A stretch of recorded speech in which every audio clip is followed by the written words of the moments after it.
I'm Jonny McFarlane. I'm joined today by Graeme Hanna. Graeme, how are you getting on? Yes, good. Slowly approaching Wednesday, which probably isn't so good because we all know what happens tomorrow night. But listen, we are where we are.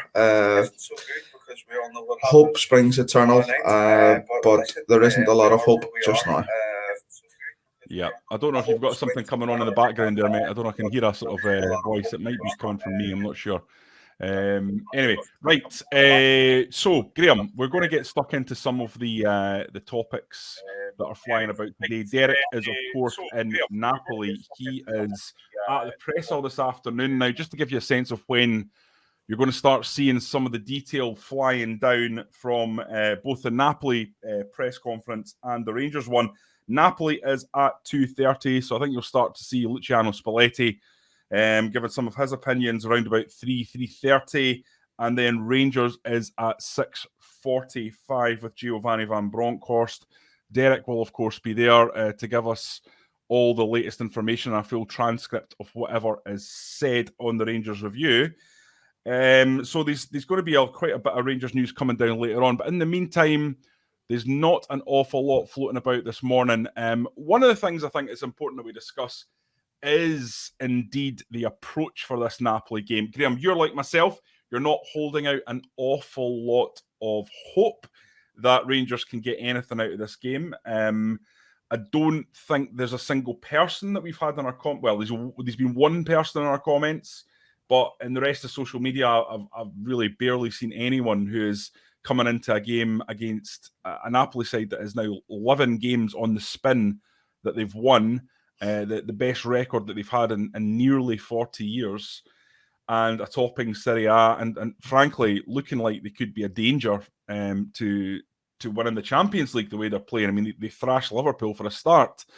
So let's have a wee chat about how Rangers approach this game. Graeme Souness has interjected into this debate on TalkSport this morning, and you can probably tell how light we are on news that I'm now going to quotes from TalkSport to get us started.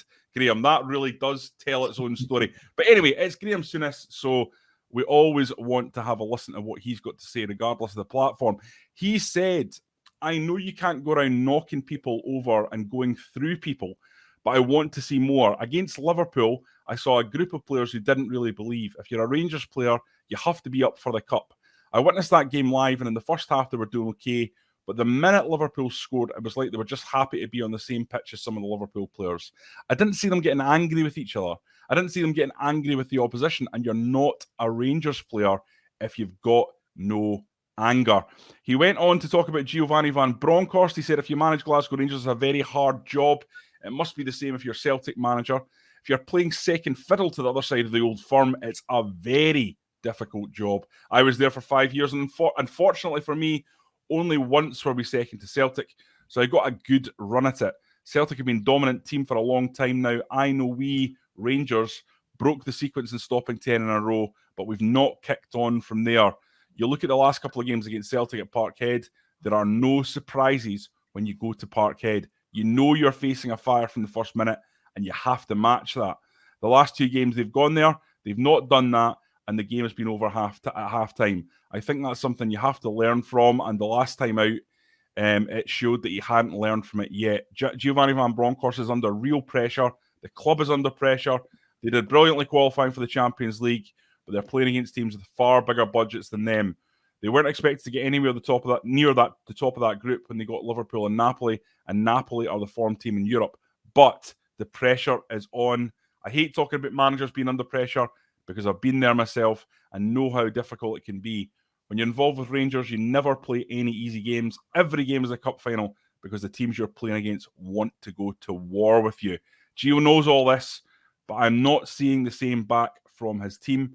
I played for Rangers, and when you do that, you're playing against two types of people in Scotland. Celtic supporters who don't like you very much and want to go to war with you, and Rangers fans who want to be at the club, so they're trying their socks off. I don't know if the players believe in him. You'd have to ask them that. So I think the key thing is there. I think don't think many people would disagree with what Graeme Souness had to say in the second part of that on Van Bronckhorst. But I think it's quite pertinent, the first part, Graeme, in terms of getting stuck in. Now, we saw what Livingston were able to do with Rangers at the weekend, and I'm pretty sure that the budget disparity between Napoli and Rangers is probably not far off that between Livingston and Rangers. Why can't Rangers go to Napoli and show that level of grit, determination, organisation, and fortitude? And why don't we have any hope that that could be the case? Well, first of all, being a child of 1988, it's should be clear to all where my name came from. Thanks to my dad. So I always listen when the magnificent one speaks. But no, being serious, it's no surprise to hear fire in the belly from Souness. Even in his playing days or as a manager, he would certainly always go down fighting. He's an outspoken character. You'll always get that oomph, the dig, the fight from him. He's right in what he says, but it's not in the makeup of this Rangers team, or indeed Giovanni van Bronckhorst, to send the team out snarling and fighting. If we look back to Eindhoven, whilst it wasn't a perfect performance, Rangers matched PSV. From memory, I remember a couple of chances that De Jong had that thankfully went our way. But other than that, Rangers were on it, on the front foot. It was one of probably Kamara's best game, that he's played this season. It was typical Kamara in Europe. Tillman and Cholak were effective. I thought Sands in his interceptions was very good in that game. So, when I say to be competitive, to be at the races tomorrow night, we would need something similar. However, my worry is, the pattern, the trajectory coming into this game of where Rangers are at the last 3-4 games in comparison to Napoli. And then, I was trying to be a wee bit optimistic last night, but even if there's a good half an hour, it wouldn't be beyond this Rangers team to have a very good half an hour and then to concede 2 before half time. And then, where are we going into the second half? None of us want to see Rangers get beat. None of us want to be pessimistic, but the doom and gloom that is all around us all, it's because of what we're seeing on the pitch. The players don't appear to be playing for the manager, and it's just very difficult to have grounds for optimism. But the manager needs to find something from somewhere.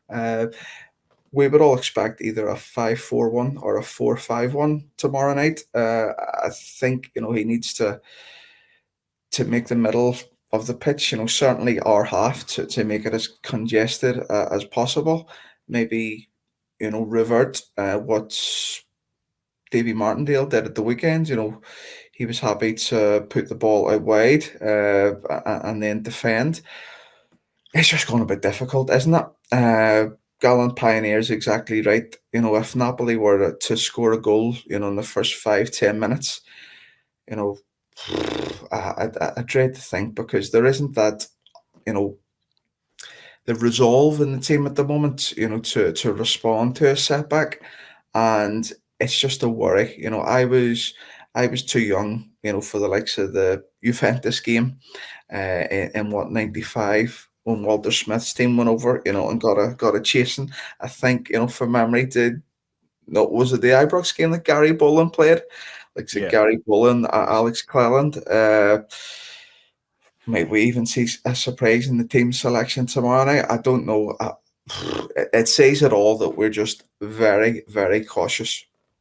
Yeah, I would like to see Gio go out and really, really hit this low block, basically copy what teams do to Rangers. Just sit in there and give no space in behind. You look at Napoli, Irving Lozano, the Mexican winger they have, is absolutely lightning. Now, anyone who plays FIFA 22 and has Lozano running at you will know it's a bloody nightmare. The guy is 95 out of 100 pace. He is grease lightning. The Georgian boy they have on the other side, who I'm not even going to try and say his name, Graeme, maybe perhaps you can pronounce it, I don't know, but I certainly can't. Leave that one for Derek. That's why Derek's involved. the professional broadcasting sheen. He is also really quick and obviously a terrific player. And then you've got Osimhen up front, who another incredibly quick player. So you just cannot give space in behind. If you give space in behind against Napoli, you are dead. Now, they can also play through you, but the main thing is that you don't give them that kind of level of ability to use their pace. And I think it's really, really important. Rangers are super organised, super deep. And for me, and I know this is anathema, but it's just where we're at right now. It's almost like we're not talking about here trying to win the game. We're talking about doing whatever can be done to avoid embarrassment. Rangers are just off the back of a 7-1 embarrassment, and there's no other way to put that. There's no way to try and reframe that other than to say it was a shocking night that will mark the history books. And what you don't want is for Rangers to go there to Napoli against a team that are in such incredible form and allow them to do something similar, because that would just that's unthinkable at the moment, isn't it? To go and get that kind of shellacking again. It's twofold, Jonny, and you're right in what you say. Anyone who saw the clips of the Roma game, Roma Napoli, on Sunday night, the goal, came from a clip ball into the channel, and Osimhen, he outmuscled Chris Smalling. I think Smalling will be a bit disappointed with his footwork and how he was brushed off the ball. But basically, it was a ball in the space, and the big striker, he got it under control, and from a sort of tight angle, he rifled a shot across the keeper, finished in style. We can't afford to be chasing balls down channels. So yes, we do need to be compact, to be organised, to be busy. And look, there's no harm in, for the first 15 minutes at least, then to the half an hour, just don't concede, be organised. Remember back like Sir Walter Smith going to Old Trafford, the old Catenaccio doorbolt system. We're back in Italy, so it would be a good time to bring that back out. Gio really needs it. You're talking there about being off the back of the Liverpool game and that damaging result.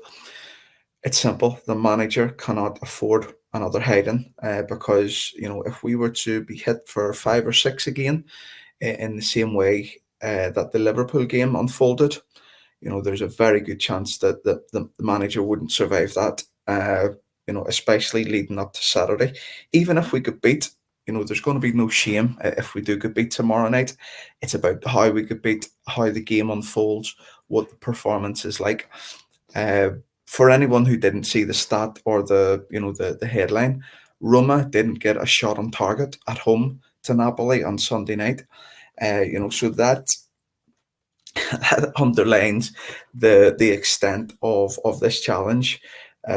I touched on a couple of other details from that game, and the contrast in form for a piece will probably hit the Rangers Review website today. But it's the almost theme of that article was the perfect storm that Rangers are approaching, and it's true. We're just going in opposite directions at the minute, and Napoli will be a threat going into the later stages of this tournament. Conversely, we are hanging by a thread onto this hope of somehow getting a draw, Liverpool doing the business in Amsterdam, and listen, it's not mission impossible. It's football. It could happen. It's very, very unlikely. We'll have to be realistic. If we were to get a draw, it would be amazing, but it's unlikely. Let's not talk of pie in the sky. We can certainly be realistic. We're not going to patronize anyone, about talking about, getting this, getting that. It's going to be extremely difficult. And to state the obvious, if Rangers are to get points, we need to match Napoli's score or not let them score at all. Both of those objectives are going to be very difficult. So, it's a bit of Gallus humour. It's a behind the sofa job, for most of us tomorrow night. Over to you, Gio. No pressure. Well, over to Gio, but also over to some of the comments that are coming in. I've got a lot of stick here from a FIFA comment there. Randy Marsh, FIFA, and then an emoji that tells the story. Another one saying, Randy is saying, imagine getting your football knowledge from FIFA. Sean Maxwell saying, when I play FIFA, that's the only time Rangers win big in Europe. Yeah, I know that feeling, mate. Jimmy Duff saying, Jonny, I think I'll be joining Derek on those Tenant Supers just to watch it. Yes, indeedy. Gallant Pioneer saying, I don't play FIFA. I'm 35. Well, I'm 40 and I still play FIFA, Gallant Pioneer. I enjoy a wee game here and there. I'm not very good, but, I do like to, when I get a second, fire on the old FIFA and have a wee game. Craig Andrews coming in saying, they're like lightning, we are like treacle. Yep, I think that's fair dues. And a good point here from Stuart McFarlane, a slightly longer one. So I want to put this to you, Graeme. I'm going to read it rather than putting it on the screen, saying it's so big. He's saying, hi guys, I've got a couple of points. First one being, for years and years previously, we had players in our team that would shoot from 30 yards out. This lot seemed to be scared to pass and look to pass it all over the park, trying to get the perfect goal. As a fan for 45 years, watching this week in, week out is boring, and they need to learn to take a shot. So I'll come to you on this, Graeme, in a second. What I would say on that is, first of all, Tom Lawrence was brought in to be that guy. Tom Lawrence has got a really, really good dig. If you look back through his last 7 or 8 years in the Championship, he scored a number of goals from long range. You've already seen, I think, in a short time with Rangers, that he's got that dig. I think he's hit the bar a couple of times with really terrific strikes. One certainly against PSV, and another one, I think, in the first game of the season. I might be wrong, but there was another long range shot that was very close. I think he would have had at least one goal by this point if he'd been playing, and there's no doubt that he brings that to the table. So it's unfortunate that when you finally get a guy to do that, he gets injured very, very quickly. I totally agree on that. I think when you've got teams sitting in a low block against you, like Livingston did at the weekend, and you're struggling to get through them, and you're struggling to get crosses in and actually get on the end of them, then what you kind of need is a Jorg Alberts type to ping one in from 35 yards. Now, Jorg Alberts would probably be about 45 million quid now, but the point stands. It's a very, very good attribute to have, and I think Rangers could do with being a little bit more ambitious from their shooting. What do you think about that, Graeme? Yeah, I would agree. Lawrence also had the speculative pop against USG at Ibrox, didn't they? Mm-hmm. So that ended up going our way. I think it comes with confidence as well. The team, the heads are collectively, on their chest at the moment. So I agree generally. Lawrence, is more of that type of player. Thinking back to last season, I remember the very good goal of John Lundstrom. Was more of a curler, but he put it past Craig Gordon from a bit of distance. Yes, I would like to see more of it. You don't shoot, you don't score. I think it's more a modern football thing as well. I was going to say that, Graeme, that if Joshua was on here, he'd probably be shaking his head and calling us old Daz, because there is a modern school of thought that shooting from long range is low XG. It's not a way that you're going to get your numbers up in terms of overall. Mm-hmm. And I understand that. I get that the numbers point that if you're taking a shot from 30 yards, most of the time it's not going to go in. But when you've exhausted all other opportunities, and those are also low XG, what are you supposed to do? You've got to try something else, haven't you? Yeah, I think it was... Yeah, no, I agree on that, but even thinking last night, I saw the goals from Pollock's excellent win in the Scottish Cup over Annan, and Daz Christie, a Rangers man. He got the ball into his feet, one touch to get it out of his feet, and from maybe 20 yards just outside of the box, just pinged it, just slammed it home.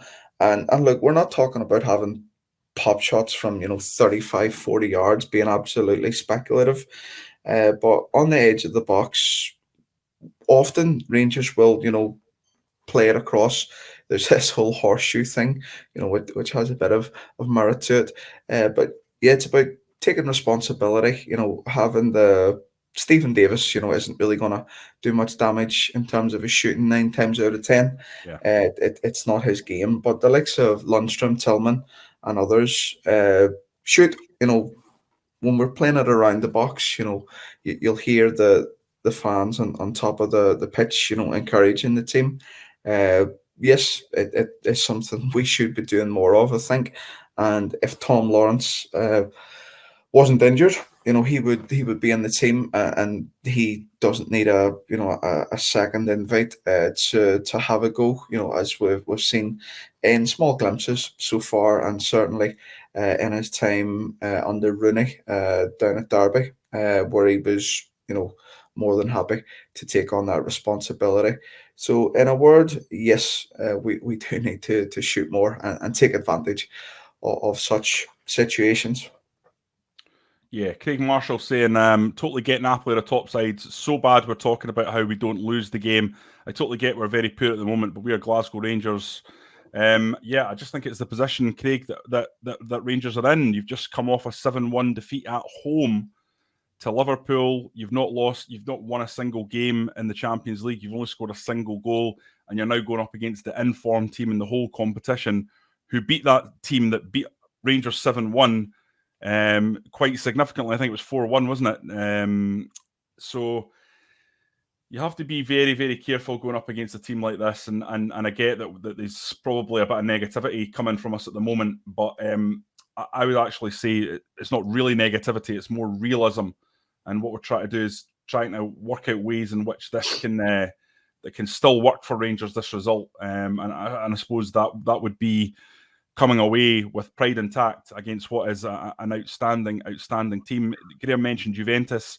I'm old enough to remember those two games, and that was truly a top drawer side.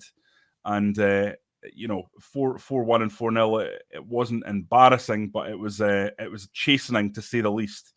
And this Napoli side, I think, are looking like they may be just as good. That Juventus side, I think, it established themselves over a few years as being absolutely terrific. But this Napoli side look like you can do something remarkable. And people look back to the Maradona era and think Napoli are a team that has won championships and won European trophies and things like that.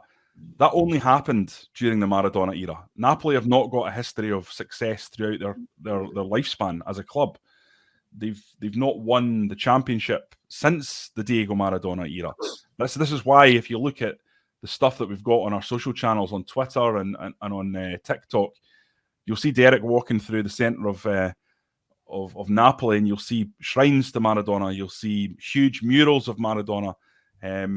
And I've been to Napoli a few times, and you go just down the side street, and there'll be like a shrine to Maradona. Now, mostly in Italy, there's little shrines to the Virgin Mary and things like that as you go around. But Napoli, it's Maradona.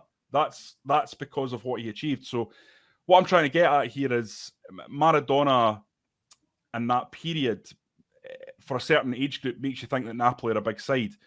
And they've got loads of fans, but they've never been a traditionally successful Italian side, which is what I'm getting at, apart from that period.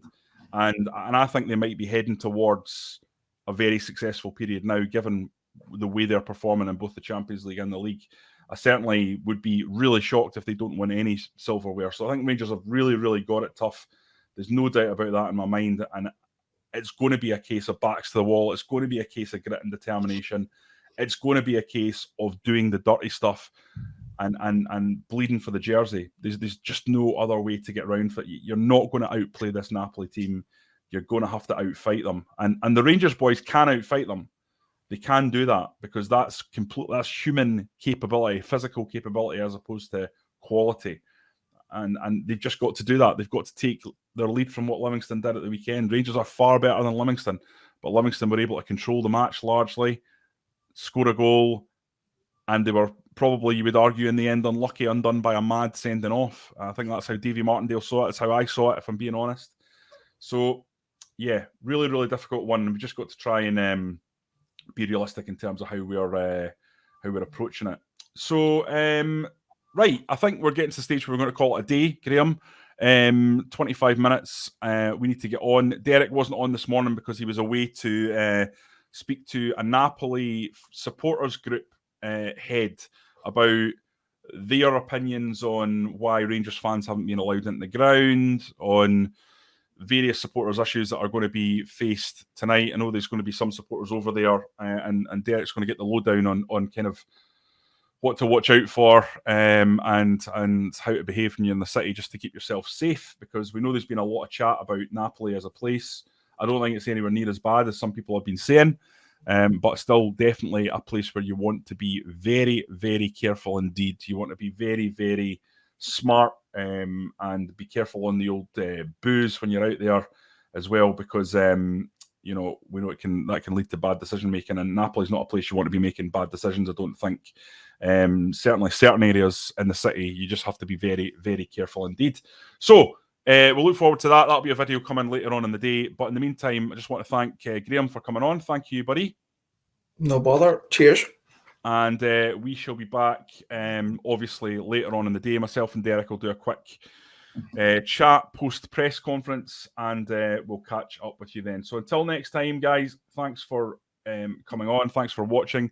Hit that subscribe button if you're watching on YouTube. That's a major, major help. It's absolutely free, but if you can hit that, that will mean you get a notification whenever we go live. So thanks again for watching.